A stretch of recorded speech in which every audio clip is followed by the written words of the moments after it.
Welcome to Asset News. My name is Rob. In Houston, we have a problem, but fortunately, that problem is being taken care of by Coinbase. Before we get into it, I just want to make mention of that me and Guy and Ben from Coin Bureau and in the Cryptoverse, we did our NFA show live this morning, and it was really good. We talked about the things that we can do, how we can be our brother's keeper, the things that are going on in the crypto space. So I'm going to link that in the description below so you can watch it. Excellent conversation with these two gentlemen. But today, I just want to do a quick video just to update everybody about what's going on with Coinbase and Silvergate. There was a tweet, and the tweet said, and it always scares me when it starts out with this, at Coinbase, or fill in your exchange, all client funds continue to be safe. And I'm like, all right, here we go again. What's going on? And they say Coinbase is no longer accepting or initiating payments to or from Silvergate. First of all, who's Silvergate? Well, Silvergate is a bank based in La Jolla, California. It's a Federal Reserve member bank, leading provider of innovative financial infrastructure solutions and services for the digital asset industry. That's us. And their stock is publicly traded on the New York Stock Exchange. So when I saw this, I'm like, great, contagion. There's a problem.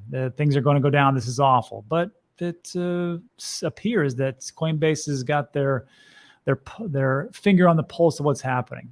And they state this: Coinbase will be facilitating institutional client cash transactions with our other banking partners. And I'm taking proactive action to help ensure that clients experiences no impact from this change. Client cash is held at FDIC-insured U.S. banks.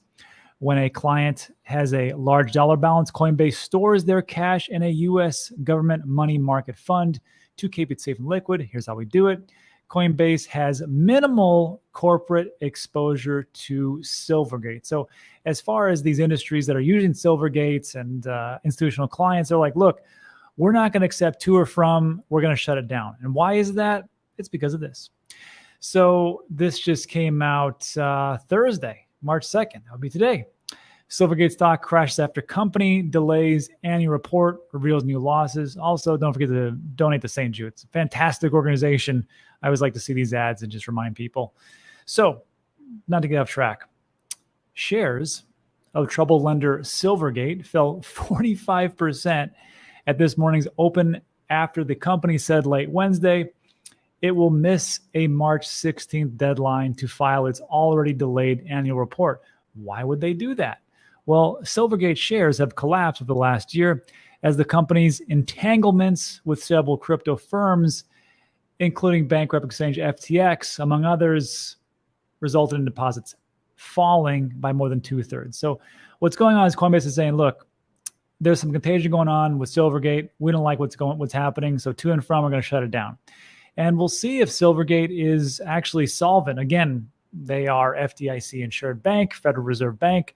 So we'll see just how far that contagion can actually go to. So that's the bad news. But there's always good news for the people that aren't greedy and are doing the right things, such as, well, Polygon.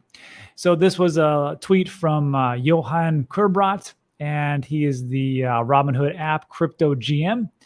And they just did a release that said, look, our Robinhood wallet, now you're going to be able to swap and buy and do everything else inside the wallet, which is a non-custodial wallet for Robinhood. And it's built on Polygon. And you can see right here that it's only available for not Android, but for iPhone or iOS. And from what I understand, it's only available in the United States so far. But what was interesting is that you can do all this cool stuff. You can own and control your decentralized assets, swap it with no network fees because it's on Polygon. You can secure your NFT collection, transfer your existing crypto with ease, and essentially it's your own wallet that once you set it up, it has your own private keys and everything else. So it's pretty interesting. You can download it. I linked that in the description. So I just see that this is, Polygon, winning in the bear market. And just as a little side note, I am super biased. I own a lot of Polygon. So when I see these stories, I'm like, hey, I'm excited. Not to mention that, these things have their negative aspects to it. But I think this is a step in the right direction for Polygon, integrating with Robinhood and doing all these great things. But then I thought, first of all, I was like, well, number 46, well, how big is that? If you take a look at the finance apps, and take a look at what the number one app being downloaded is Cash App, then PayPal, Zelle, Venmo. I think you've heard about these things, and Chase and Wells Fargo and da-da-da. Now, if we come down here to, we're looking at number 45. They're right above Binance. They're right above Binance for how many downloads they have for this wallet. So I would say this is a pretty big deal, and hopefully it can onboard a lot of people who may not be familiar with a self-custodial wallet, and that actually gets them into the things that actually we talked about today on NFA Live.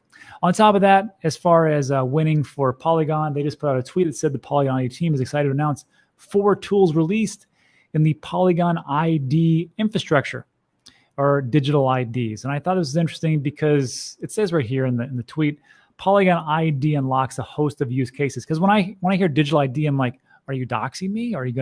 Is this the information that's gonna be all over the place? Well, no. They're saying that it's real-world credentials, meaning Web3, enabling passwordless login. So all those passwords that get siphoned off in the ecosphere of the internet, which we've all lost our online data, that's a thing of the past. Aids in compliance to help verify user identity without sacrificing user privacy. You can also use this in KYC, e-commerce, and passwordless login yet again. So I'll link that tweet in the description below, and you can check it out. Again, I think this is a big win for Polygon. Again, super biased. And lastly, Ethereum. This is a pretty good tweet from James V. Stratton, research data analyst at Crypto Slate.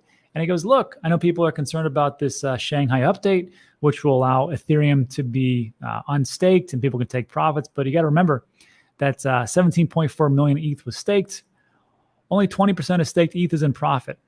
The realized profit of Ethereum is $1,379, while the deposit real profit is $2,155. So reverse psychology would say that 80% of holders are underwater. Maybe they might wait for a little bit of profit as time goes on.